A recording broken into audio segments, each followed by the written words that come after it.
ITN News at 10 with Trevor McDonald. The court decides Rose West guilty of murder. The handshakes that signal peace at last in Bosnia. After the interview, the palace says, let's talk. And a lonely fight to fly the flag in Europe. Good evening. Rosemary West was found guilty today on 3 of the 10 murder charges she's facing. The jury is yet to reach a decision on the other 7. They're spending a second night in a hotel. The verdicts reached today were all unanimous. Mrs. West was found guilty of murdering her daughter Heather, her stepdaughter Charmaine, and Shirley Ann Robinson, the girlfriend of her husband Fred. From Winchester Crown Court, Caroline Kerr reports.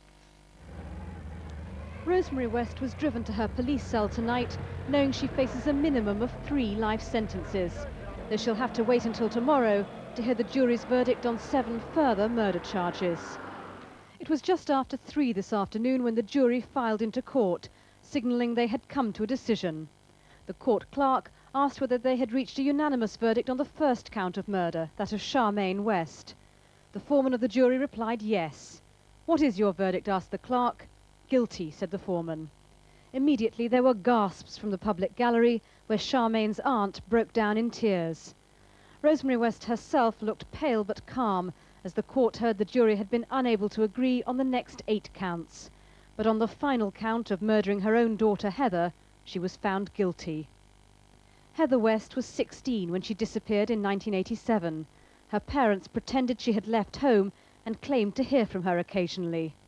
In fact, Heather's naked and decapitated body was discovered by police officers under a paved patio at the West's home in Cromwell Street. Charmaine West, who was Rosemary's stepdaughter, was the youngest of the victims and the first to die. The little girl's remains were found at 25 Midland Road, the West's former address, buried under the kitchen floor. Rosemary's brother remembers the last time he saw Charmaine, who was only 8 when she disappeared. Lovely girl, smashing girl. Always happy, always pretty looking, yeah. And then one day she wasn't there anymore. Although Rosemary West had shown no emotion in the courtroom when she was found guilty of the murders of her daughter and stepdaughter, those close to her say she was distraught as she was led down into the cells. But the day's drama wasn't over at that point. An hour and 20 minutes later, the jury returned to the courtroom, saying they had reached another unanimous verdict. Showing signs she'd been crying, Rosemary West then heard she'd been found guilty of murdering